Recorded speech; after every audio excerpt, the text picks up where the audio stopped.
I haven't been talking, Val, but I'm here. Can you hear me now? Hi, Tom. How are you? Can you guys hear me okay?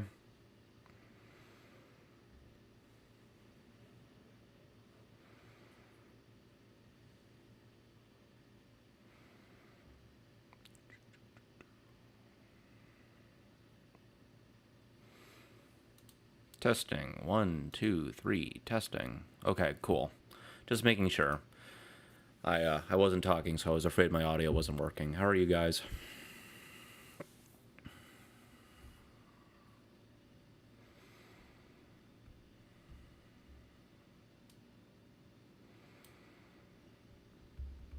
I am. I've recorded some. My efforts for the day have been focused on. Let me see if I can find it on my desk somewhere. I've been working on the review for this guy right here, which is the iFi Go Blue Air. So I was recording the B-roll for that video earlier today. I wrote most of the script yesterday, and I just need to sit down and do my objective measurements of power output before I can actually sit down and record the review. So the Excel spreadsheet, or really the Google Sheet spreadsheet, that lists all of the volume output settings required to reach 94 decibels SPL with the Moondrop S8. I need to sit down and take those readings for that spreadsheet before I can actually sit down and record the review. But hopefully I can get to that later this afternoon. But I haven't been able to do a stream in a couple weeks now because I was out of the country in Vietnam for 10 days, and then I had CanJam last weekend, so I obviously wasn't here to stream. So I'm back. I'm here now. YouTube is telling me I need... YouTube is telling me I need to reduce the resolution of my stream, but I'm gonna hope that it continues working at 4K. It's telling me I need to turn it down to 1440p, and I don't know how to do that without killing the stream.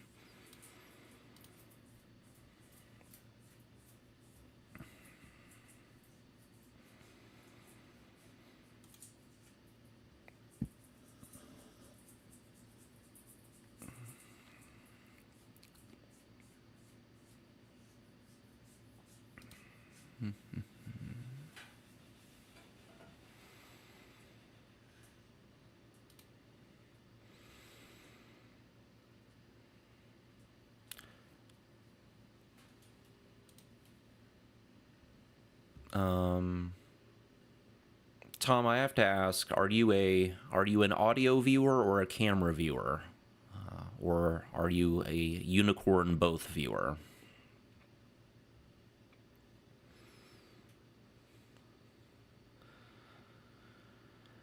I thought to myself I needed to change the video settings before I actually started the stream, and then I completely forgot.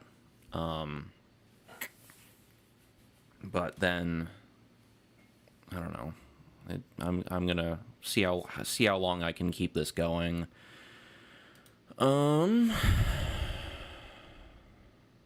Actually, give me 2 seconds, and I'll come back to you guys.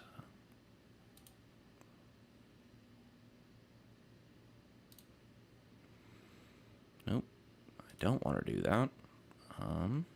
Deactivate.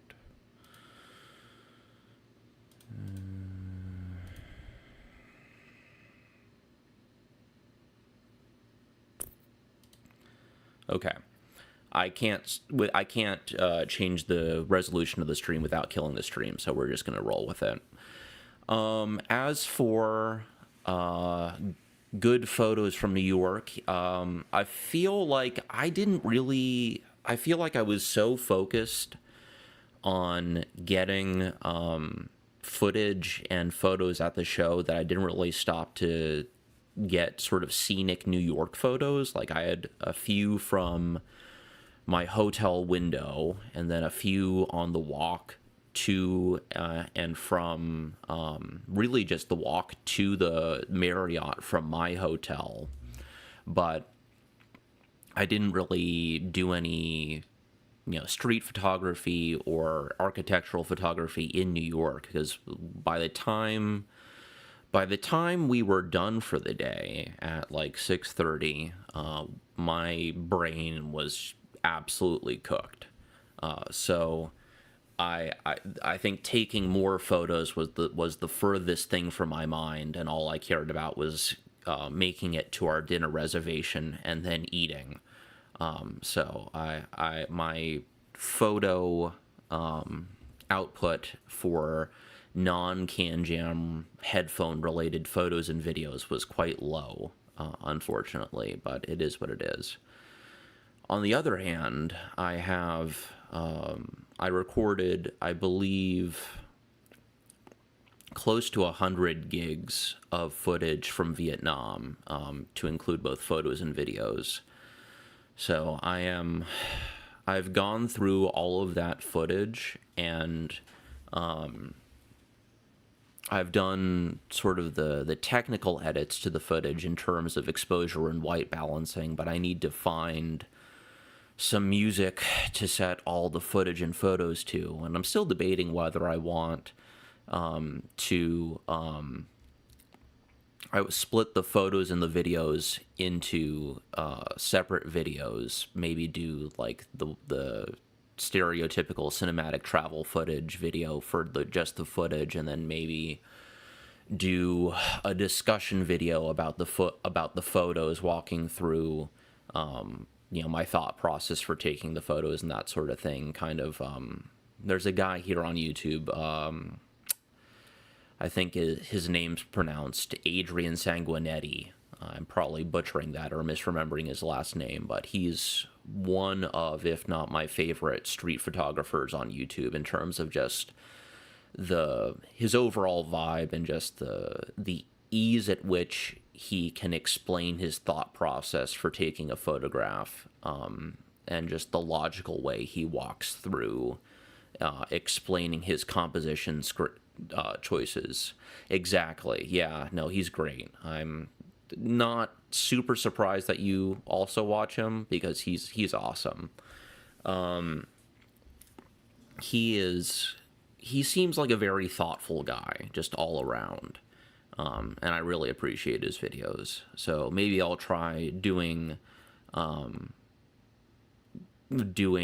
video like that, walking through some of the photos I took while I was in Vietnam. I actually took what I think was one of the best photos I've ever taken in my life on that trip, which I am excited to share with everyone.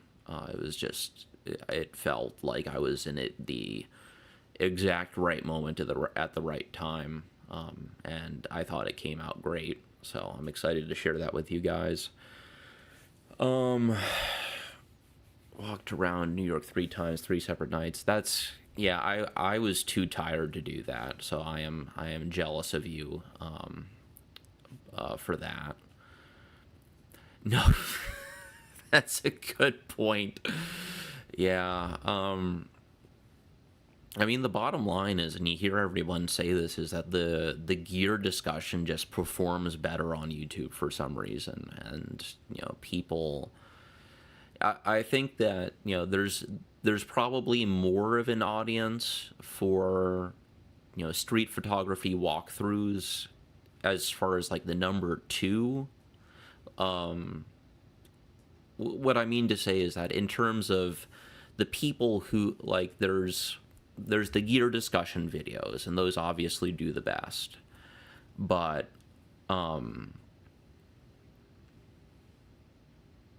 the type of video that generally does the worst, and I've certainly experienced this in my own posting activity, is the art itself, whether it's short films or anything along those lines, that is the kind of content that tends to perform the worst on YouTube, which is, has been frustrating for me when, I've spent more time, putting those kinds of videos together, or at least one of those videos. I had this one video where I was like, went out into DC one day and, shot a ton of footage and went through hours and hours and hours across weeks and weeks of trying to just nail the color grade and the edit and the music for that video, and it got like 150 views. Whereas the gear stuff tends to generally do pretty well no matter what, which is, I mean, it is what it is. And, you hear this from a lot of photography YouTubers where they're sort of, they get people in their comment sections complaining about, how they want the YouTuber to focus less on gear. But the viewer choices are the problem. The viewer choices are what are forcing the creators to make those decisions as far as what they cover, because a lot of these people are full-time. I'm not full-time. I would never want to be a full-time YouTuber. I would never want to have to depend on this to put food on the table. But the gears coverage is what gets eyeballs, what gets clicks. So it is what it is. But I'm glad that Adrian has been able to get the audience that he has really without having gear as nearly much of a focus of his content as a lot of other photography YouTubers. So I'm happy for him for that. He 1000% deserves his audience. So,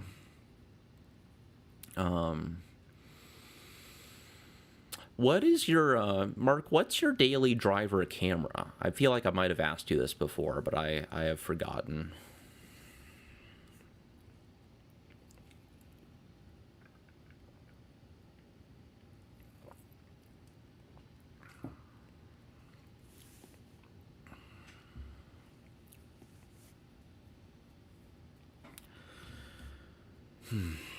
Yeah, I mean, it is what it is in terms of, like, I think I talked about this in one of my, I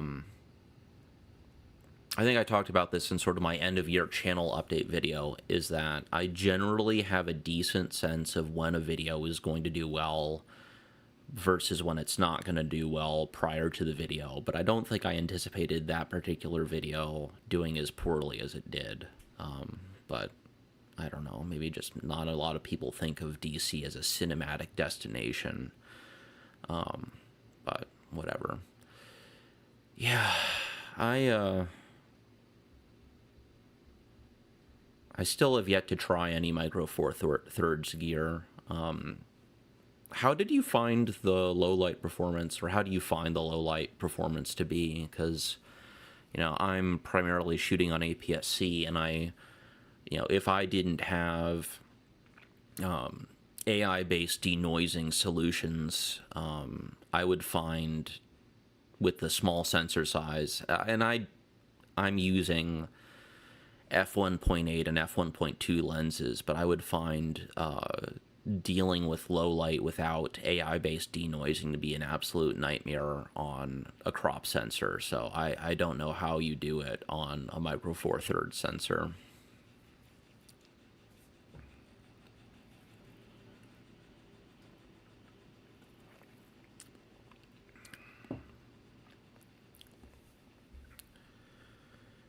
My big, this is going to be the topic of a video that I work on in the next couple of weeks, but, my thought process about how I would think about a potential switch to full frame cameras, which is, obviously something that the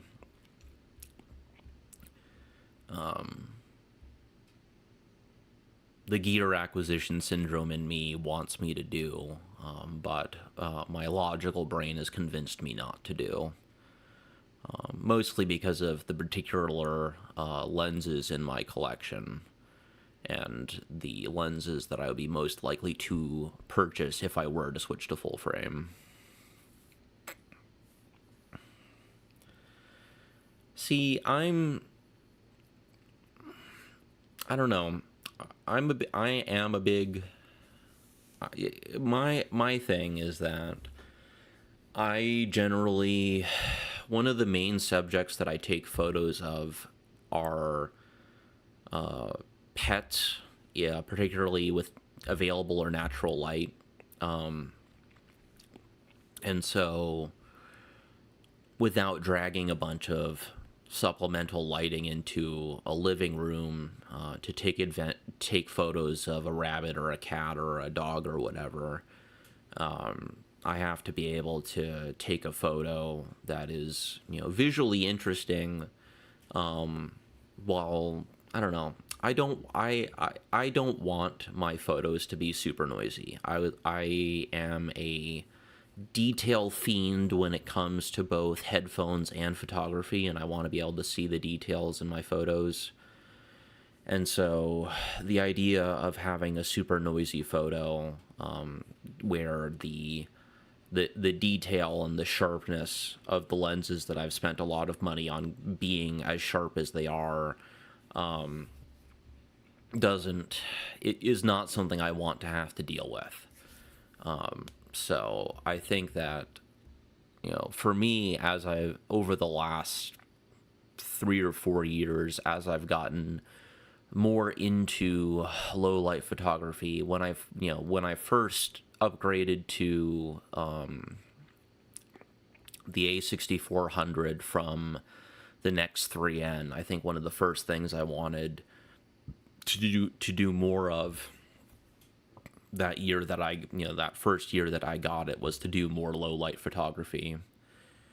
Okay, good to glad to have you, Tom. Hopefully we'll see you back here later. I usually stream for about an hour, usually a little more, so an hour 15 minutes. So if you can join back, that's great. If you can't, it was good having you. Where was I? Oh, so with the A6400, and then I got my first of the Viltrox Pro lenses while I was still daily driving the A6400. So I got the Viltrox 75mm f1.2 lens relatively early into owning the A6400, I think. It's kind of hard for me to remember exactly, but I think I got exposed to DxO Pure Raw around the same time as all sort of 3 introductions into my photo workflow happened at around the same time. Getting the A6400, getting the Viltrox 75mm f1.2, and getting DxO Pure Raw. And all of those things kind of combined together to enable low light photography in a way that I don't think had been possible for me in the past. Particularly more handheld not necessarily run and gun, but handheld photography where I was not blocked off on a tripod and able to do a long exposure, because I'm not sure if I've discussed this a little bit in some of my videos, but I do not have steady hands. And, I normally shoot with a minimum shutter speed because I am trying to freeze motion in my photography generally. I'm not a big motion blur kind of guy. I never have been. But I'm normally shooting with a minimum shutter speed of, 1/250th of a second, and sometimes I'll go down to 1/125, but normally I'm shooting at 1/250. And with that sort of constraint of not having stable hands, having fast glass, and a decent sized sensor plus denoising are all necessities.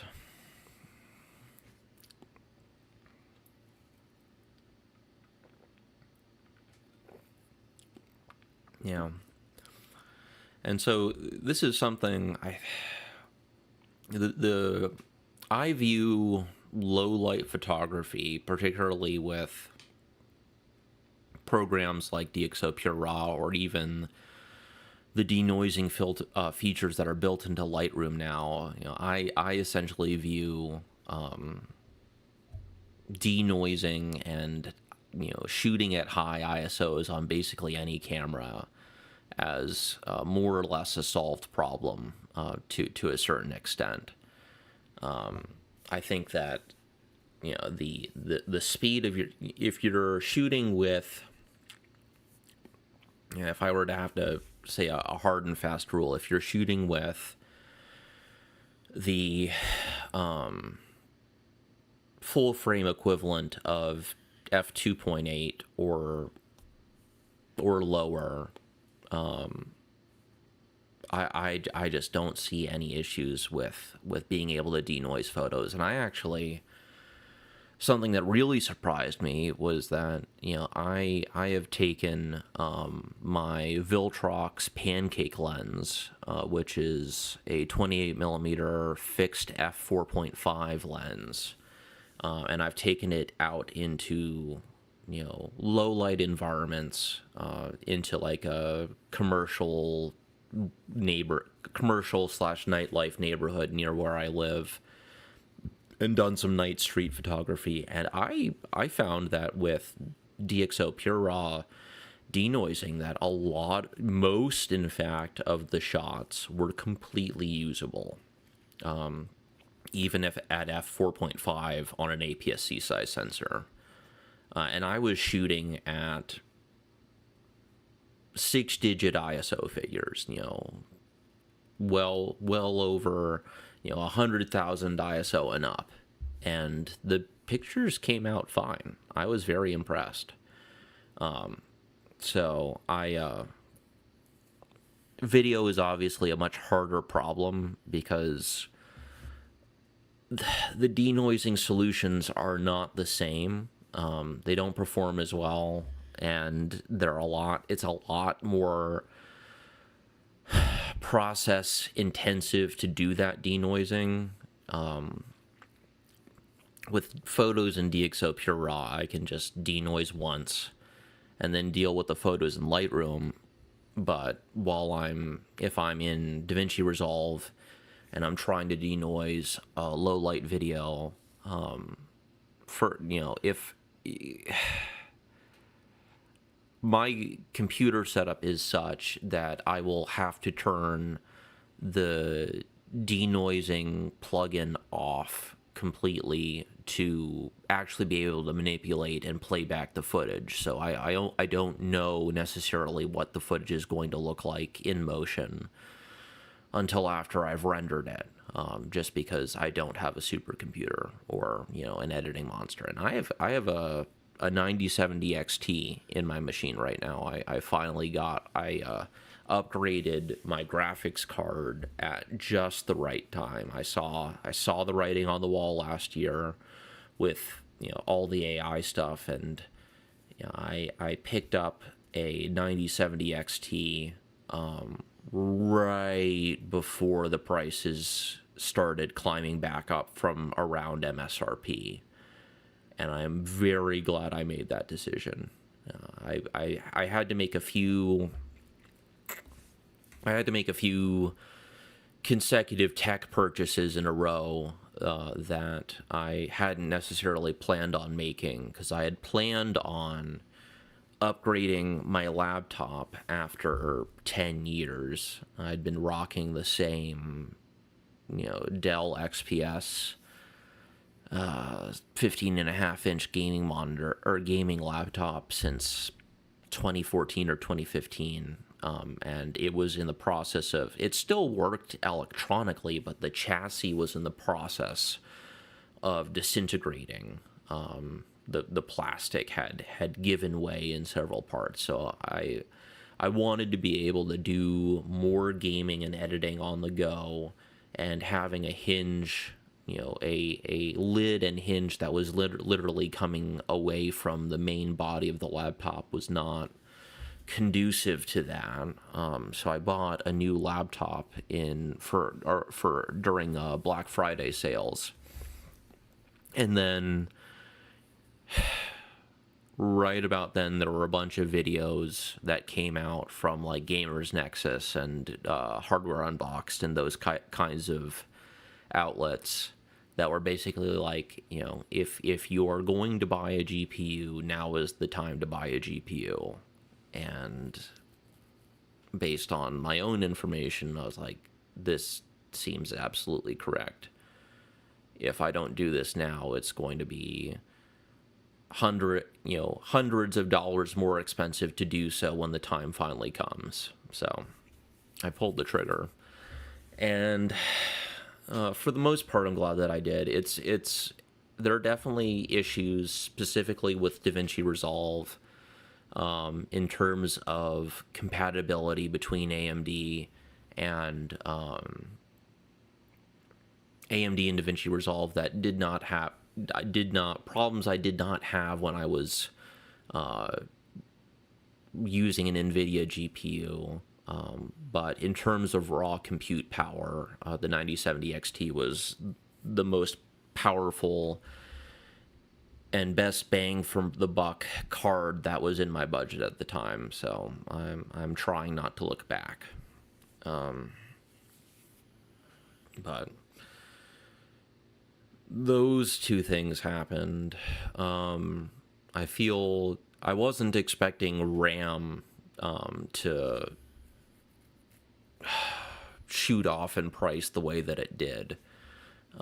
And at this point, I am still on a DDR4 system,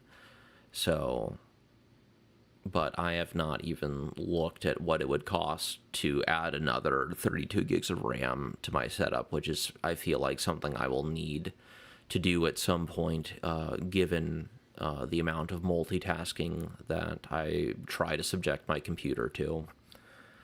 So I will hold off on that as long as I can, but I'm glad that I bought the laptop and graphics card when I did. Let me think. I don't know that I have any other major purchases coming up in terms of electronics. I saw a rumor on Sony Alpha Rumors that Sigma is going to be releasing a f1.8 telephoto companion to the 17 to 40 f1.8, but it hasn't come out yet, and there hasn't been any more details on that. But if that were to happen, I would be very excited. It would be, where the 17 to 40 f1.8, which I made a video about a few weeks that just absolutely popped off beyond my wildest expectations. The 17 to 40 is essentially a 25 to 60 in full frame terms.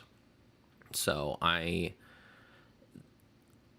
would be excited to have sort of a roughly 70 to 200 equivalent also at that f1.8 on APS-C, to give me the full frame equivalent of an f2.8 in terms of light gathering and background blur. I think that would be awesome. And it would be, again, a major reason that I would not upgrade to full frame at this point in time. But I'm not going to get too much further into that because I need to save that for my video on why I am not upgrading to full frame.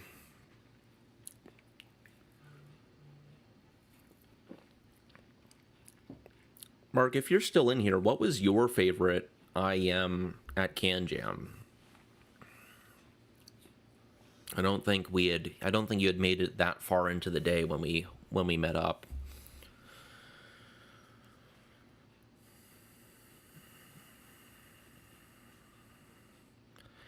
I didn't get the chance to hear the Lumen. There was like a 3 or 4 person deep line to hear the Lumen when I got to the Symphonium and Prisma booth. I heard the Lux, but I did not get a chance to hear the Lumen. And I'm pretty upset about it, honestly. I don't know. I don't know when I'm going to get the chance to hear it, honestly. Now that CanJam has passed, and I don't think I can make it geographically to any other CanJams this year. So I'm probably out of luck until next time around. I guess they probably won't have it. I noticed at Capitol Audio Fest, the headphone section of the show has gotten larger with each year, which is exciting. Lynn Soul had a booth at Capitol Audio Fest this past fall, which is where I was able to connect with James in person for, I guess, the second time. He apparently remembers me from CanJam New York 2014. But 2024. Not 2014. Sorry. But he remembers me from 2024. But we were able to connect at Capitol Audio Fest last fall. And he put me in touch with some other people at Linsol, because I've been working directly with Lillian for years now, but she is beyond busy, given that she is the head honcho, and so getting a hold of her can be tough. Which sort of brings me to the point, Lillian has sent me. I'm not sure if anyone on here knows this, but Linsol and Epomaker are owned by the same person, and she has sent me a bunch of Epomaker keyboards to take a look at, and I've posted those reviews elsewhere on the internet. But when I tried to do a keyboard review on this channel not too long ago, didn't do too well. And I have a small stack of Epomaker keyboards that I have written impressions of that I probably will never turn into video reviews, just because it wouldn't be a good use of time. But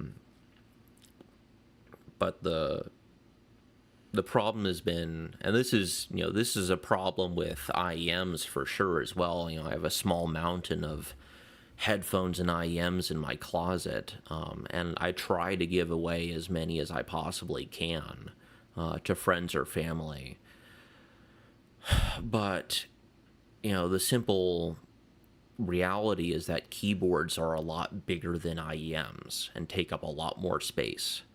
And my effort, even though the first time around when Lillian was sending me keyboards, I was able to give most of them away after I was done with the reviews on my blog.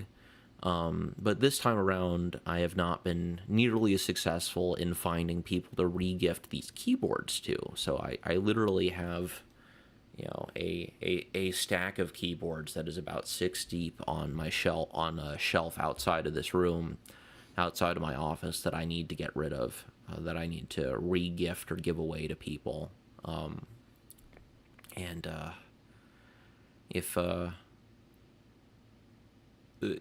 I have thought about doing giveaways on this channel, and I'm not really sure how to get started with it. Because again, I have even keyboards aside, I have a huge box of just several dozen, if, well, more than several dozen, I have a box with probably 50 pairs of IEMs of various ages and price brackets that I would love to get rid of, that were either, frankly, bad or mediocre for the price, that I am unable, people ask me, oh, why don't you just sell them? And I don't want to get banned from HeadFi, for one thing. But also, I got all of them for free. And I feel like, unlike some people in the IM hobby who do this, I don't feel it would be ethical to try and resell them. So I'm not going to. So I am in the position of having to either re-gift them or just hold on to them. The other alternative is that, and this is something I've given some thought to over the years, is I could try listing them for shipping cost only. And I've gotten rid of a few that way, but I think at some point I will need to do a comprehensive inventory of everything in my heap of IEMs that I'm not, using regularly, and just say, hey, if you want any of these, or if anyone wants any of these, I will ship them to you at cost, and you can have them, because they're just taking up space in my closet. But that's what happens when you review headphones for 10 years, is you end up with a lot of headphones.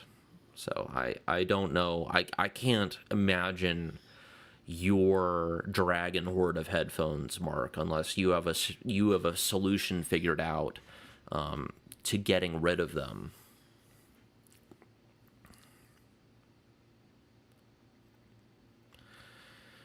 Yeah, I don't think I would want to sell and donate to charity. I would rather donate the headphones themselves to charity at that point, but I'm not sure what charity would take a bunch of wired headphones. Because I have a drawer to my right in a set of drawers that my desktop is sitting on top of, with sort of the good stuff, and then I have a giant box of headphones in my closet that is kind of like the mediocre to bad stuff. Yeah, that's one option. I don't know if I don't know what Goodwill would do with them if I just brought this giant box of like 50 plus IEMs in. Like I am afraid. I'm afraid of like overwhelming them, honestly. Also, the Goodwill by my house is closed for renovation, so that's maybe not the best option either. I think, if I can get around to it, I think doing sort of a mystery bag giveaway type situation tied to subscriber metrics here on the channel might be the best option, where I will give away three or four IEMs at a time. That's a good point, Mark. That's a good point. Maybe the IEMs will fan out across the United States and find their way to the people who need them most. But right now they're just collecting dust, which is, it is what it is. And you probably get more actual headphones than I do, which is another thing in terms of like the space required to store this stuff. In terms of headphones, I've mostly gotten Moondrop stuff. So I have the original Para. I have the Edge. I have the what was it? It's the white one that everybody hated, but I thought were fine. I don't remember what they're called. Sorry, Void. Yeah, these ones.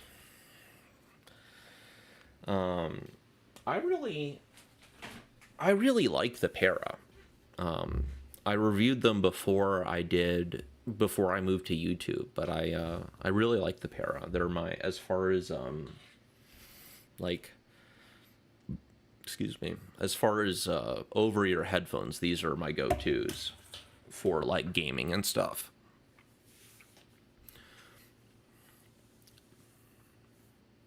I feel like I feel like people were more let down by the build quality of the Void than anything else. I felt like people's issues with the sound quality was sort of secondary, and people just thought the build was pretty janky. And the build was pretty janky, but the build was so janky that they went back and like did a second run of them that had slightly better build quality, which was noticeable to me because I had sort of an initial set, or a set from the initial run, and then they sent me a second set of Void headphones that were better in terms of build quality. So,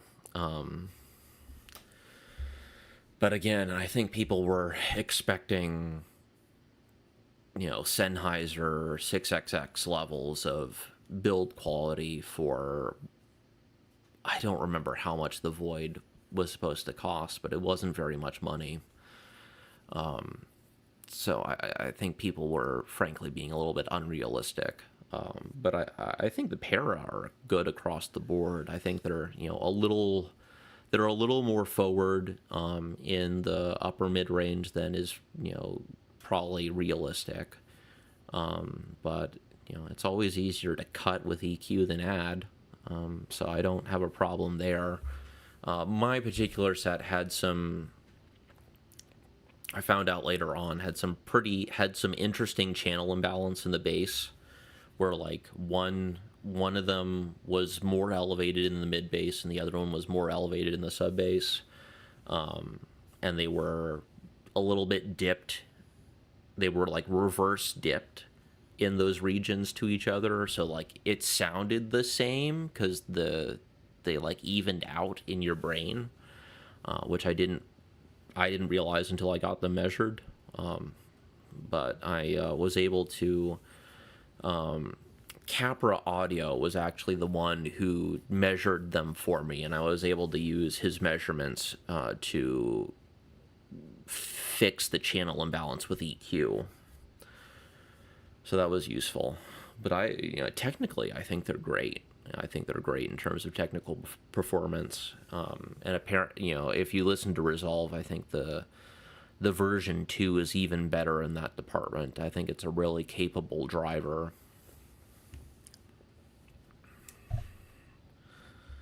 I would be interested in hearing some of the more upscale Moondrop planar magnetic headphones to see how different they are from the Para.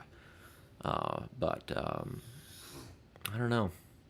I think the last Moondrop product I got sent was the Cadence, as far as I know. No, that's not true. I got sent the old-fashioned. I just haven't reviewed it yet. It's been. I really like the old-fashioned. I know you do too, Mark. It's been a great work headphone for me. I didn't like Cadence. I thought it was overpriced. I thought it was overpriced for the money, and I think that Moondrops, I mean, I realized that it was sort of like the final send-off for their single dynamic driver line, but I don't think that line needed a send-off. I think the market has moved past that, but that's just me. I think that trying, like, I think there is an with a single dynamic driver under $200, you end up with,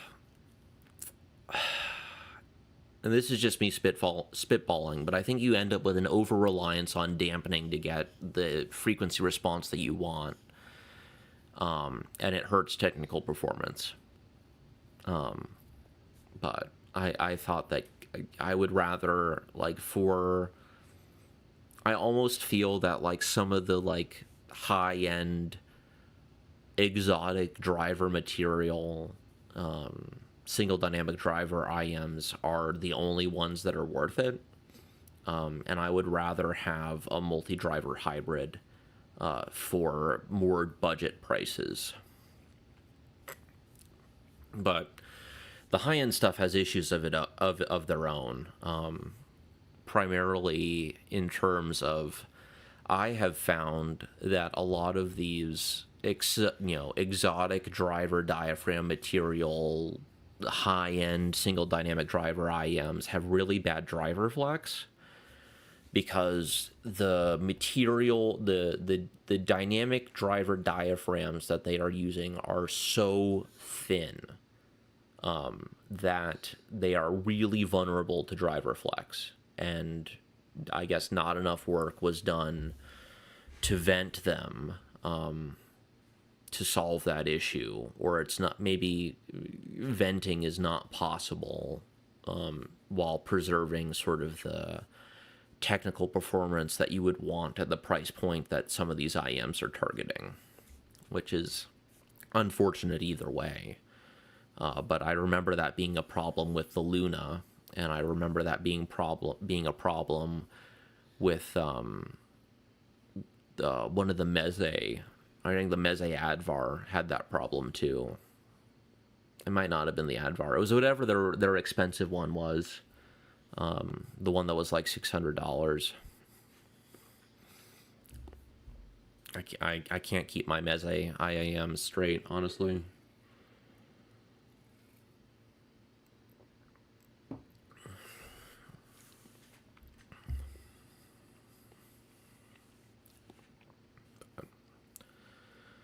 I'm definitely a budget hybrid stan as opposed to a single dynamic driver stan.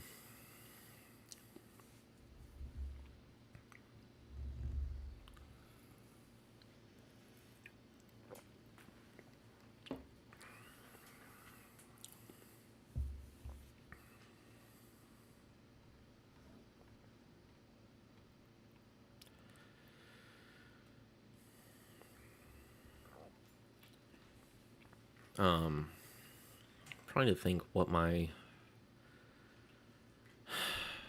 I mean, as far as single dynamic drivers go, I'd say that the Luna was probably my favorite, just because the technical performance was that good, in spite of the driver flex issues. Hey Scorpio, I am actually not familiar with that IM. I would have to look that up. Let me look that up. UA.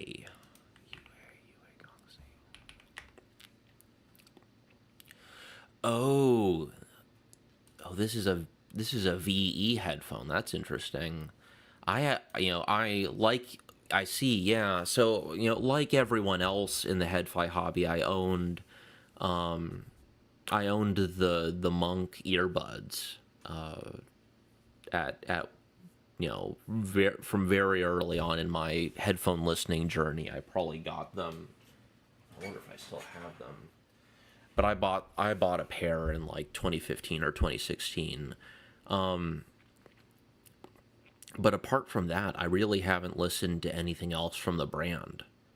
I bought, a couple of like custom cables from them over the years, but apart from that, I don't think I've really listened to anything else from them, other than, earbuds from 10 years ago.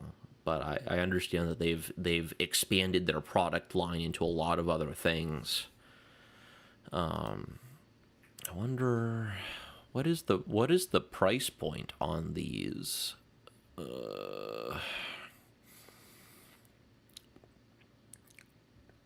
Um, this review is not helpful. I'm reading through a review on HeadFi, and it's so. I don't know if you my philosophy with my reviews for as long as I've been doing reviews has been to illuminate rather than obfuscate. And I find that, and found early on in my HeadFi reviewing career, that so many HeadFi reviews are just flowery prose, that it does not actually tell you anything. And this review that I'm reading of the Guangxi is a great example of exactly the kind of review that I try not to write. It did not tell me the price, did not tell me anything about what this IM actually sounds like, but I'll have to look it up. I have heard of the SoundRhyme SR5S, and I have heard good things about it. But I believe the SoundRhyme stuff is sold through, at least internationally. Aren't they distributed through Pinon? I've bought stuff from Pinon, but Pinon has I have never made it onto Pinon's reviewers in good graces list for whatever reason. They've never sent me anything.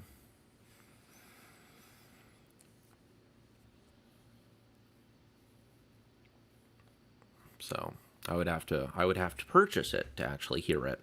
And I'm okay, yeah. I'm kind of in the position where, unless something is sent to me or I have the chance to hear it at a show, I'm probably not going to go out of my way to buy it just for the sake of doing a review, because I hit my personal end game was reached a long time ago, where I bought the Moondrop S8 with a little bit of a review discount in early on in the pandemic, and that was basically it for me.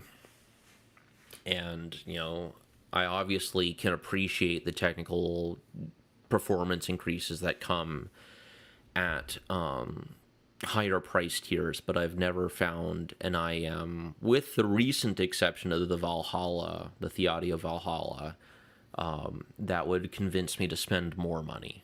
I am thinking about maybe purchasing a Valhalla for myself, but we will see. I also really like, I got sent for review a year or two ago. I got sent the IO Audio Volare, which is actually my current daily driver. And I think that is a terrific headphone for the price still. One of the headphones that I heard at CanJam New York last weekend was the IO Audio flagship, the CLO, and I was very impressed by that. And I really hope that Shenzhen Audio will send me the CLO to review, because I thought it was a great IEM, and I would love to have some time with it in sort of a longer term, quieter environment, to actually really pick it apart. But I need to reach out to my contact there and let her know that I would really like to review the CLO when it comes out. Hey Val, I was waiting for you to get back. We'll probably keep this going another 15-20 minutes. I have trouble streaming for longer than 75 minutes at a time. I don't know how people do it. But it's good that you're back. So when you say, Scorpio, when you say mid-tier prices, like, what are we looking at? Like, are we looking under $500?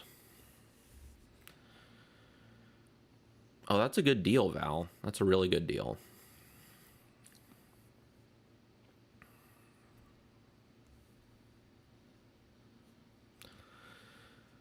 Less than 400. So, I know they just came out, but I would say of all the things that I heard at CanJam that were sort of in that ballpark, I would highly recommend the High Senior Mega 7. And there's a good chance that if someone like picked, I think they're 450 new, but there's a good chance that if someone picked them up and, didn't like them for whatever reason, that you could find a like new pair on Head5 for closer to $400. I would have to check, but I'm sure that's something you could find. But I thought they were great. The way I put it in a comment I responded to is that the Mega 7 is sort of punching above its price point. The Mega 7 is punching up to $1,000. I'd say it's playing in that ballpark, whereas the Mistcraft Myth is more punching up to $3,000 from the $1,000 price point. So I don't see them as competing with each other.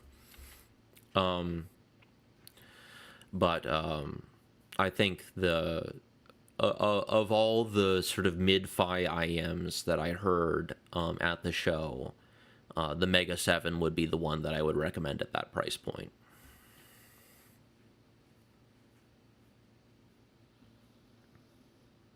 Yeah.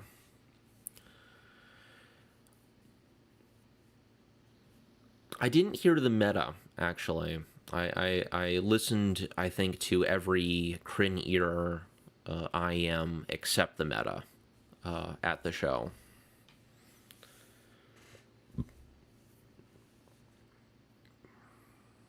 But I was generally a fan. I was not a fan of the monolith. But I think that that was a specialty case. What was weird to me is that all of the Val, if you're trying to stop spending money on audio gear, as much as I love having you here, you might want to stop poking your head into these streams, since we talk about audio gear so much here.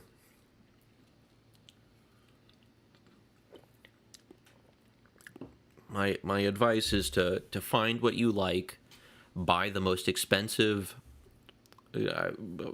What I did, I got a high-end set, and I stopped spending money.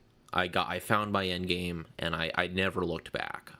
Like I said a few minutes ago, I bought the Moondrop S8 after I went through a couple stages, and I had sort of an atypical audio pathway because I got started reviewing pretty early in my audio journey, and so I was able to hear a lot of different things at lower price points in terms of sound signature than,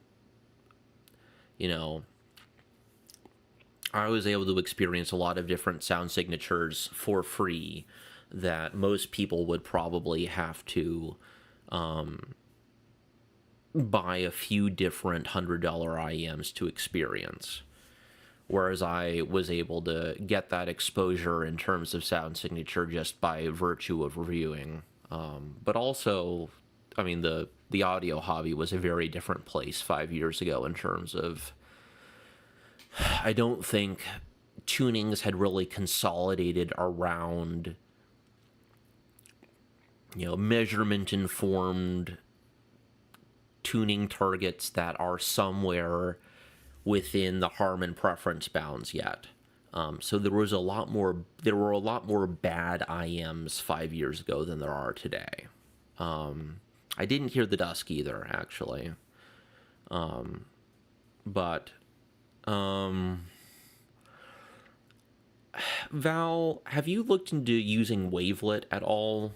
Because I find that anything that I want to do as far as DSP, I just do in Wavelet. I would rather just use Wavelet than mess with DSP cables or anything else.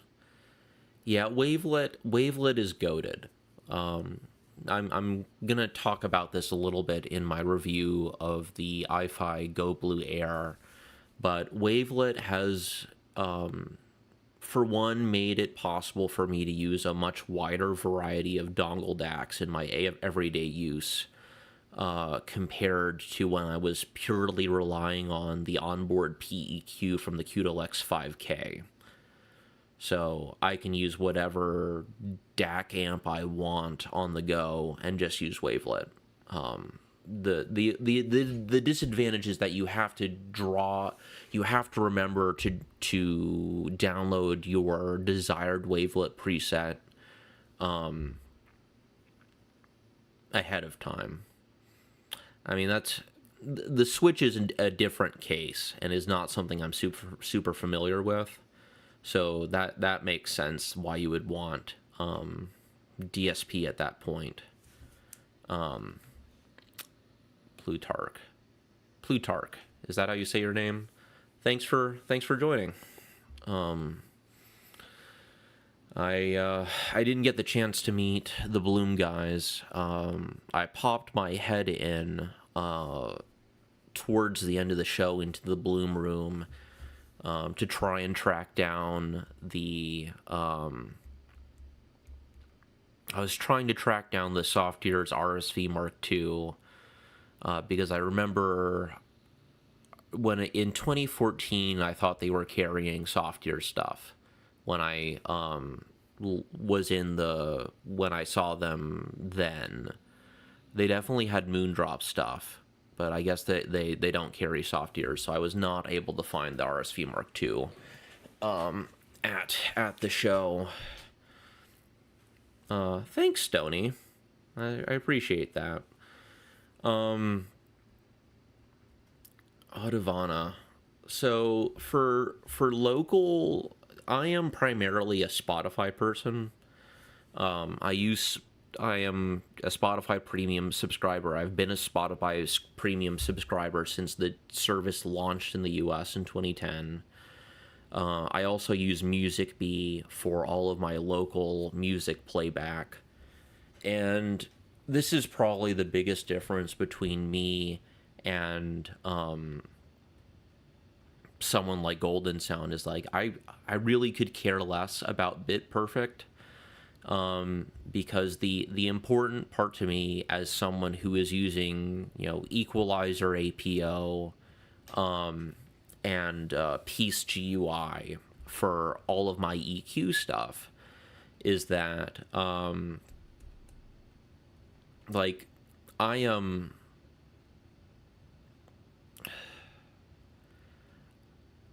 my audio pathway is not going to be bit perfect no matter what, because I can't use, as far as I know, I can't use equalizer APO while having a bit perfect output in MusicBee. I would have to use the built-in equalizer in MusicBee to make use of a bit perfect audio pathway. So I just don't care. And what I've read, based on a post on Audio Science Review a couple of years ago, that I can see if I can find it and put it in the chat. But bit perfect doesn't matter as much as people seem to think it does.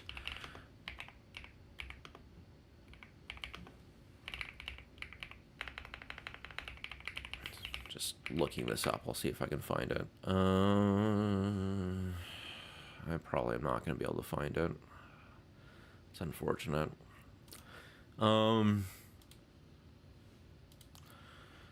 But anyway, the bottom line is that, since I'm not going to be able to make use of bit perfect anyway, and what I actually do is I just do a -4 decibel precut in equalizer APO, which, based on what I've read, sort of is enough to clean up the Windows audio path and mask whatever issues there are with resampling, if there are any issues with resampling at in current year. But I am not worried about not having a bit perfect audio out at this point in my life. I've moved past that. Let's see if I can.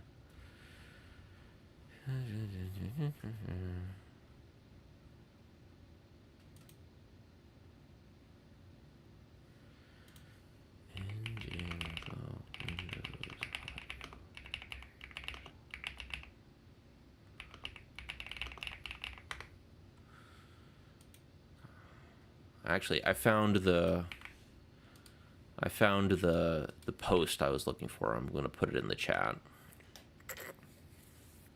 So, I would advise anyone who is worried about bit perfect to take a look at that link that I just dropped in the chat. And that's the advice that I have been following since I found it, and I can't hear a difference.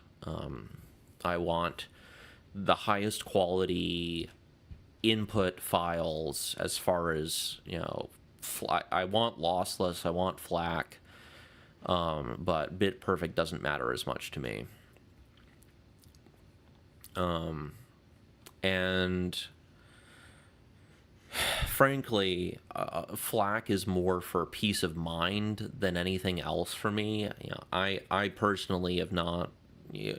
I don't find the highest quality. I never found the highest quality lossy stuff on Spotify pre-lossless to be bad sounding.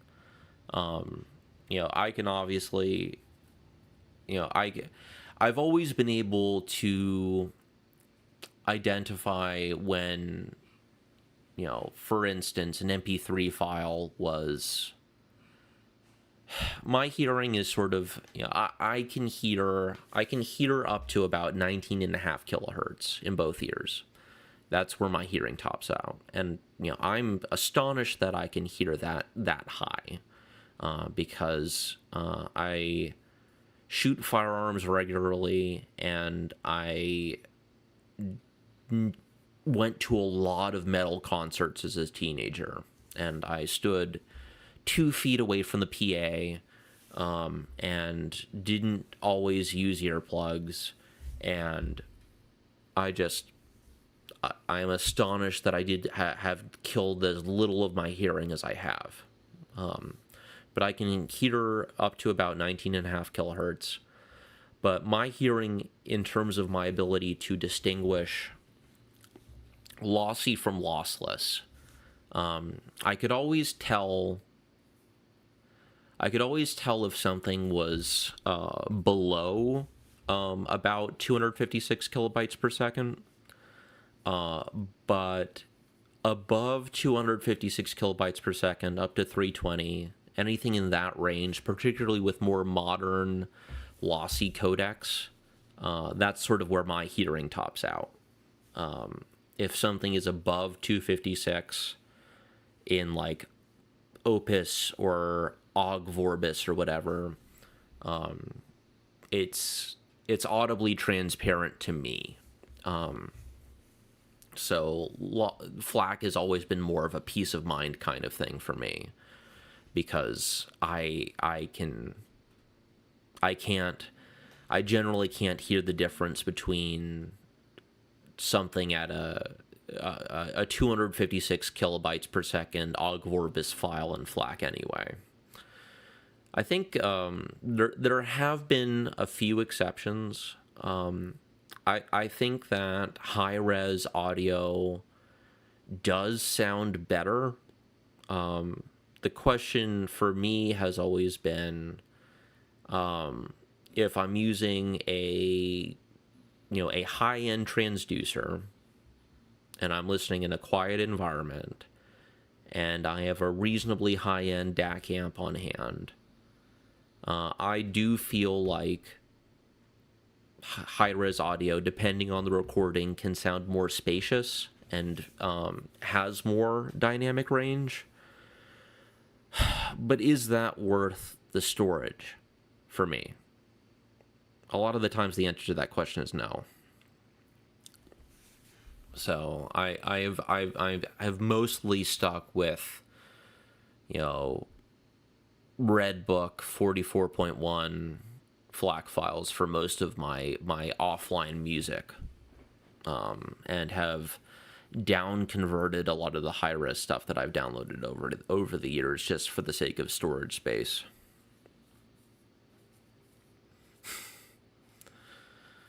Yeah.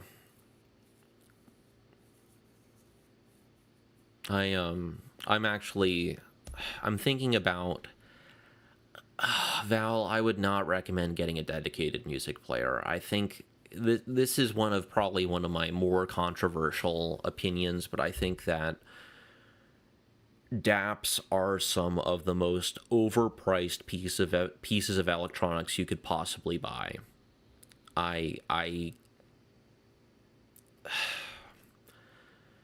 The idea of paying $600 to $1,000 for a piece of hardware that is running a processor from, a mid-grade processor CPU from 2 years ago relative to the current flagship smartphones, I find that is a hard pill to swallow for me.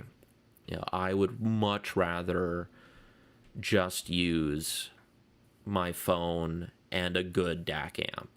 I cannot make, I understand the idea, but it's not a phone. It's not a phone. It's an outdated phone that is heavier and runs hotter than a phone. It's a brick. It's an overheating brick is what it is. That costs more than a phone. This is something I feel very strongly about. It is a bad value. And I feel that the money is better spent on a high quality dongle DAC and just spending enough money on the purchase of the phone that you have a good amount of local storage. And even then, almost, I think all the major streaming services support lossless now, so you don't even have to worry about local storage. So I would really recommend saving the money and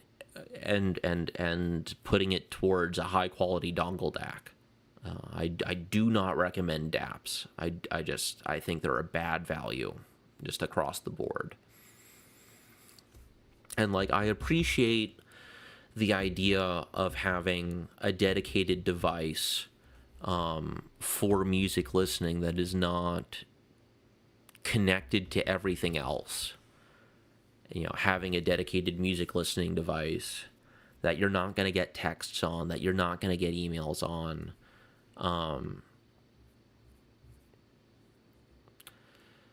See, the Scorpio, the thing is that, I am not someone... This is my preference, but, I have always been fine with and preferred Delta Sigma. I don't I I am not someone who is going to appreciate the appeal of R2R or any kind of exotic DAC architecture. So for me the money the extra expense is not worth it. But also, I mean, I think there are a lot of R2R portable DAC amps that you can plug into a phone at this point, no? Or does that not work? Because I'm pretty sure that, like, Theo and KN both have portable DAC amps that use R2R, right?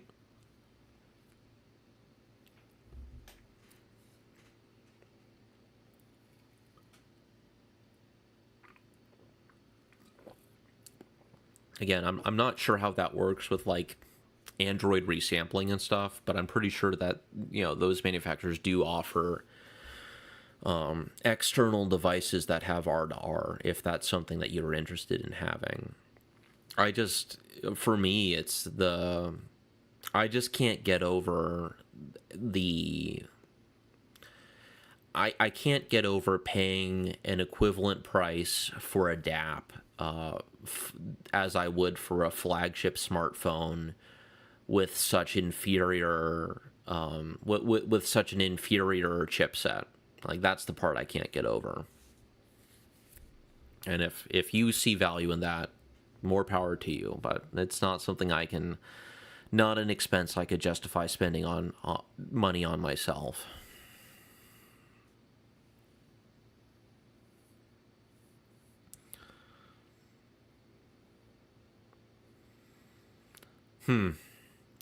Yeah,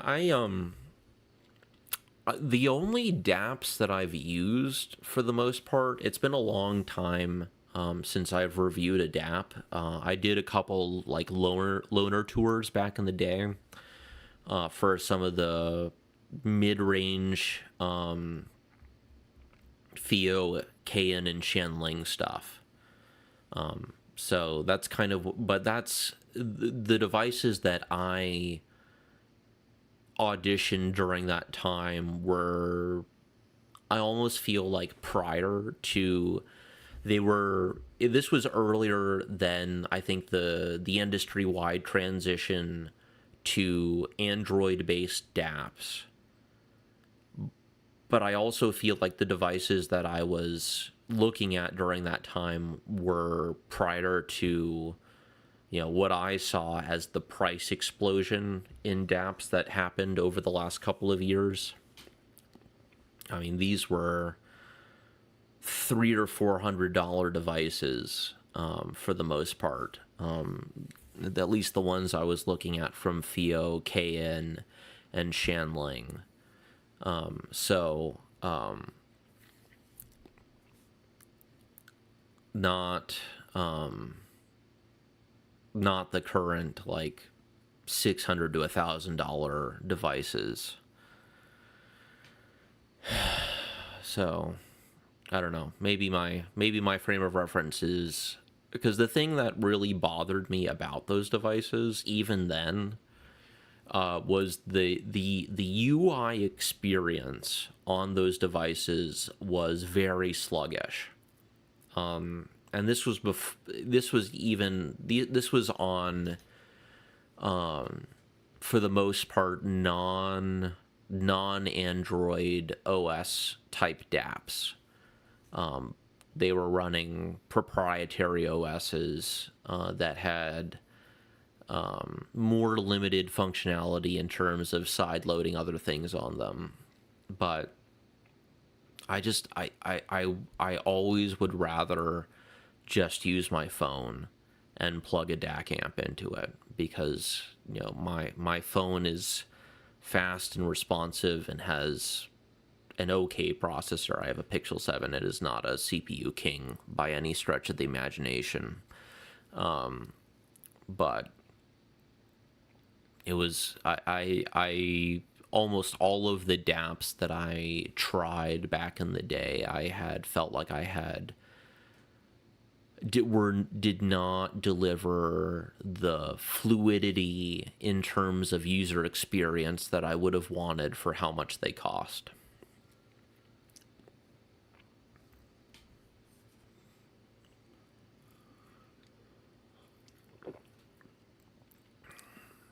But, and to some extent, I almost feel like I understand on the one hand that you want your DApp to be able to support streaming services, and the easiest way to do that is to use an Android OS. But I almost feel like the closer you get to a phone, in terms of the applications you can load onto it, the further you have strayed from... Like, I almost feel like you're defeating the point at that point, because you're enabling yourself to load the kind of applications that you in theory are trying to get away from by owning a DApp in the first place. But I don't know. I don't know enough about DApps to answer that question, Plutarch. I don't know. One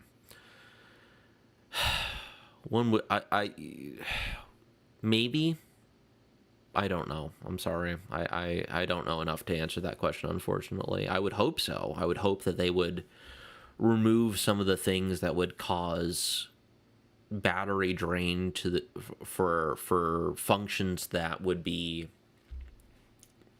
non-essential at that point. But I don't know.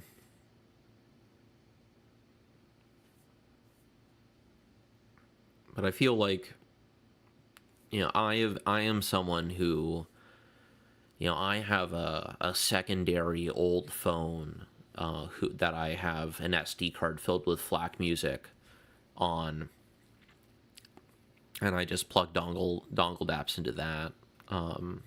But it's also that's not an ideal situation, because the secondary device in question is it's an old budget Samsung phone that has a really limited chipset too. And I only really use it if I'm planning on using it overnight, going to bed, going to sleep. And I want to be able to use a dongled app for listening to music, and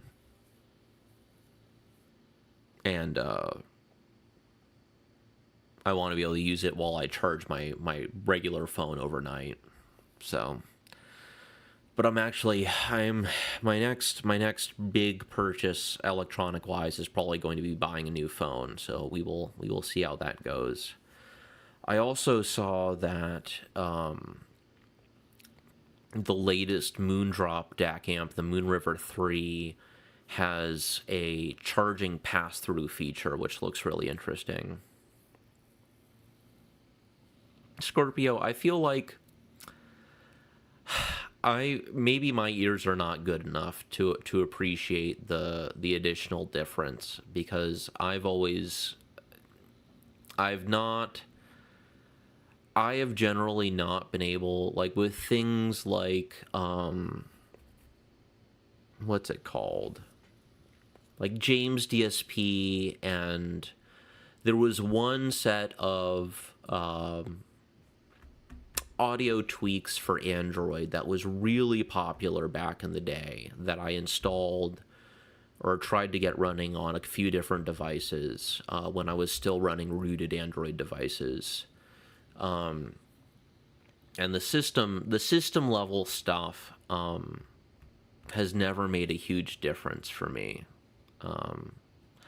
No, it wasn't UApp. I'm gonna have to it wasn't UApp. I've tried UApp. UApp I primarily found interesting because when I was still using the Apple dongle, and the Apple dongle was, on Android at the time neutered because the hardware volume was set to 60%. by default, and the only way to change the hardware volume of the Apple dongle was to use UApp, and raise it inside UApp. I used UApp for that, but there are other there have always been other Android media players that I preferred over UApp. Give me 2 seconds. I'm gonna look this up. It was like something that was on like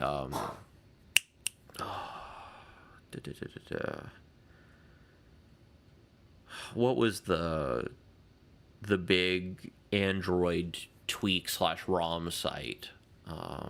James River DSP.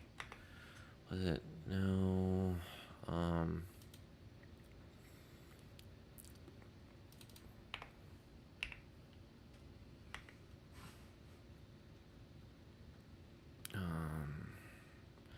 XDA forums.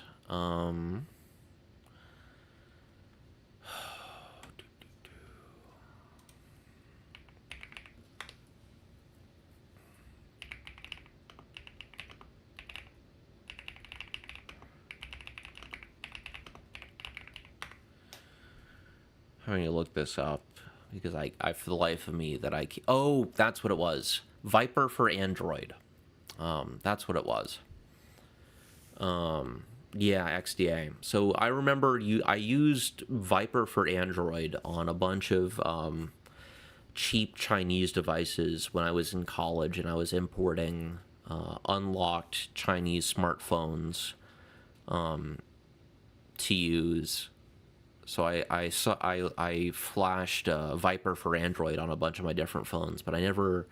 Partly probably because at the time, one thing is that you have no way of A/B testing this. You have no way of A/B testing whether Viper for Android or James DSP is actually changing anything, because in my mind at least, my auditory memory is only good for 5 to 10 seconds. Outside of, very major things. That's why I do all of my dongle DAC reviews as, structured A/B testing, where I'm flipping between volume-matched DAC amps as quickly as I physically can, because I'm trying to switch the single transducer between the two audio sources before my auditory memory disappears, and it's really hard. And it's a process that you definitely need, that I need to spend a decent amount of time going back and forth to try and develop durable impressions from. Because it is your auditory memory is so unreliable, and that's something we all need to be mindful of. I definitely will. I will give it a try. I will look it up after this stream is over.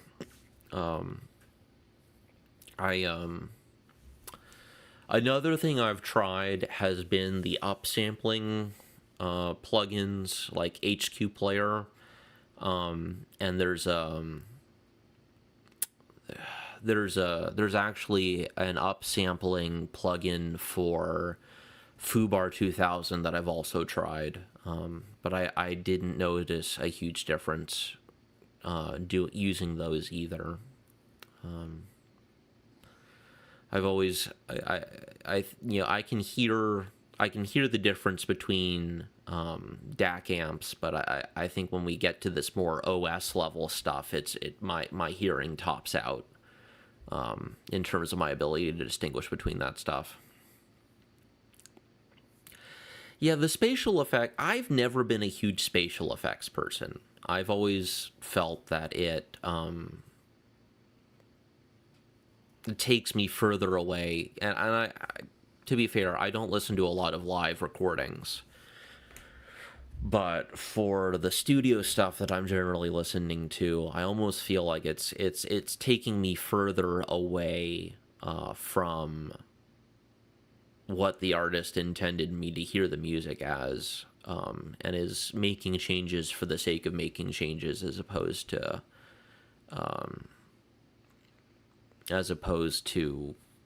making the music more interesting to me.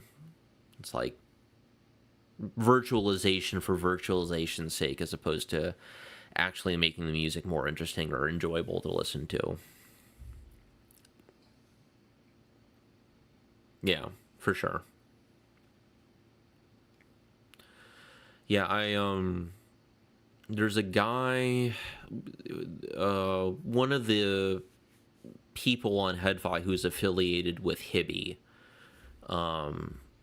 has done some great work in terms of virtualization.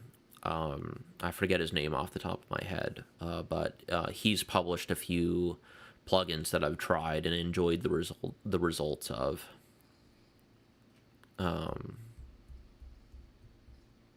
But they it's more work in terms of setting up your audio pathway, and most of the time I just don't bother, especially when it's to get those virtualizations to work with equalizer APO. It makes the whole setup more complicated. It's a lot easier if you're using what's the other one? There's an EQ software that's specifically intended for use with surround sound style virtualizations that I'm blanking on the name of right now. That isn't a equalizer APO. That it's a lot easier to get that stuff to work with. But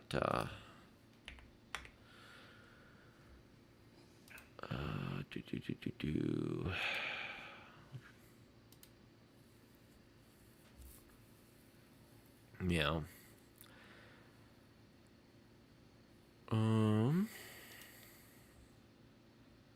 What's his name?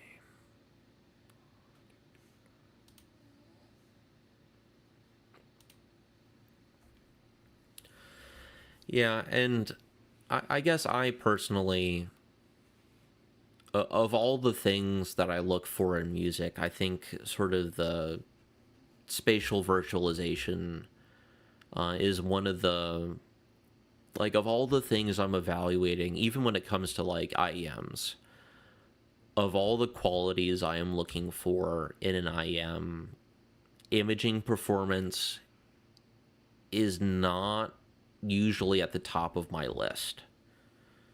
So trying to eke out better imaging and spatial cues is not something that I would necessarily put a lot of time and effort towards trying to accomplish personally. Imaging has always been something that, like, if an IEM is really good at imaging, it's great. It's nice to have, but it's not my personal priority as far as audio and my personal audio experience. I feel like Hibby has a lot of, again, don't quote me on this, but I feel like Hibby stuff is generally fairer priced than some of the other manufacturers. I feel like FIO really charges a premium for their brand name at this point, particularly when it comes to DAPs. And I feel like KN has always been, or has been for the longest time, really big on sort of non-standard audio implementations, whether it's tubes or R2R. And then Hibby has always been a little bit more straightforward and value focused. So I think that going with Hibby would probably be a reasonable decision.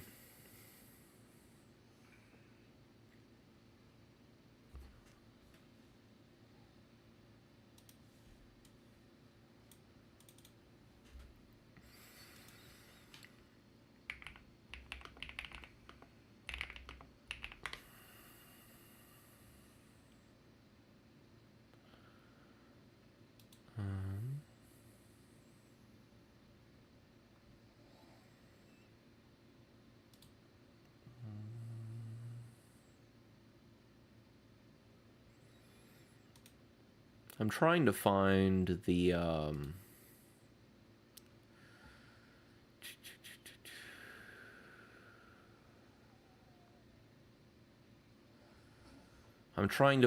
the former the Hibby employee who does the virtualization stuff to find for you guys. If I can find his profile on HeadFi.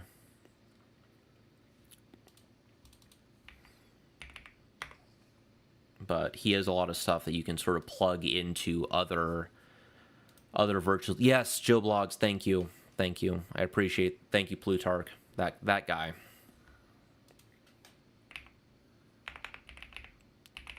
I have tried his virtualization stuff, and I do like it.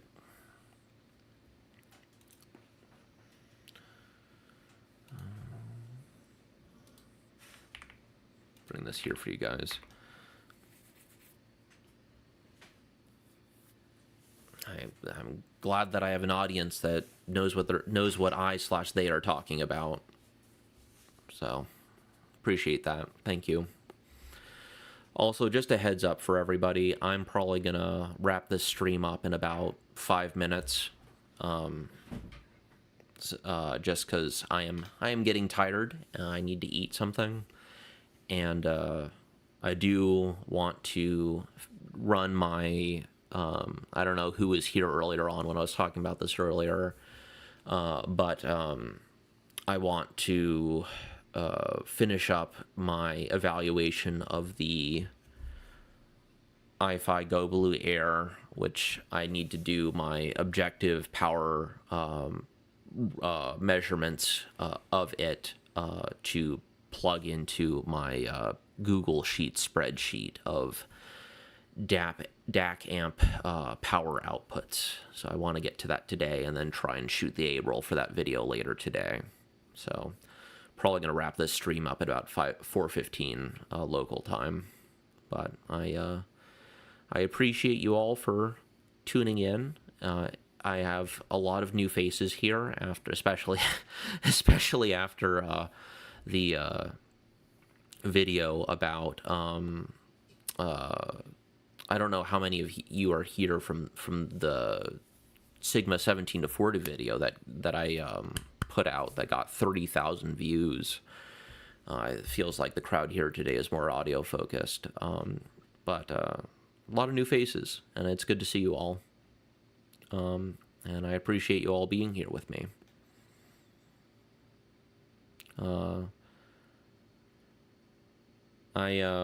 Sorry you weren't able to be here for the whole stream, Val. I will try to be back next Sunday.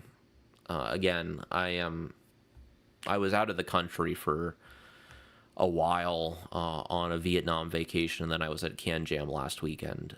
So I'm trying to get back into the habit of doing regular Sunday streams.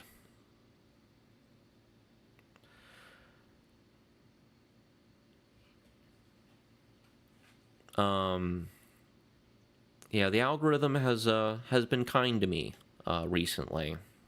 I think it's rewarding me for consistency at this point. So I'm glad that you found your way here.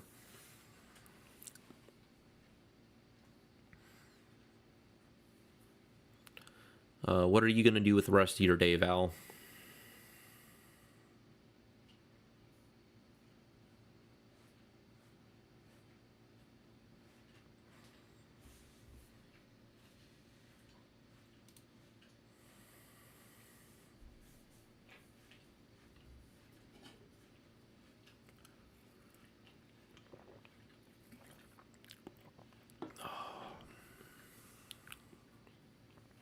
Oh, that's unfortunate.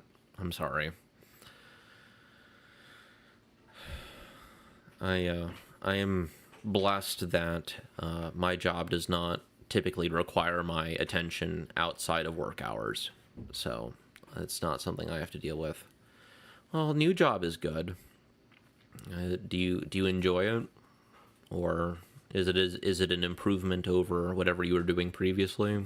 I remember you were telling me about how you were starting a new job the last time we talked, and that you were, I think you were excited for it, excited for doing something different, I think.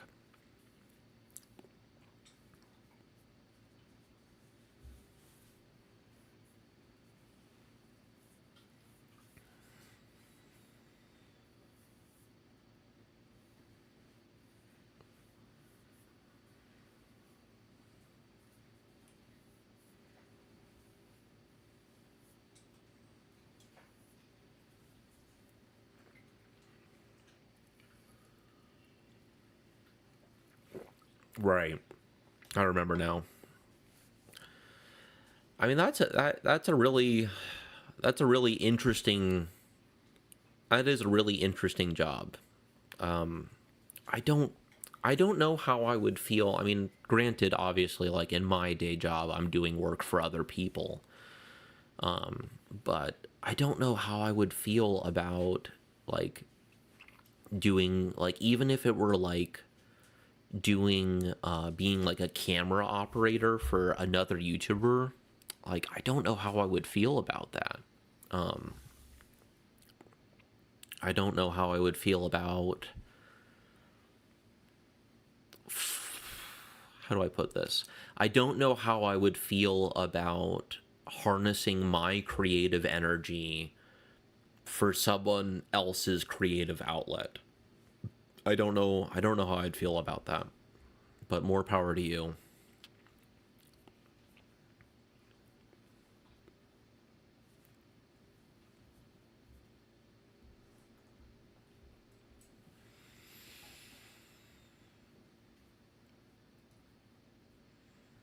I think with non the non-creative parts of my life, well, that is always fair.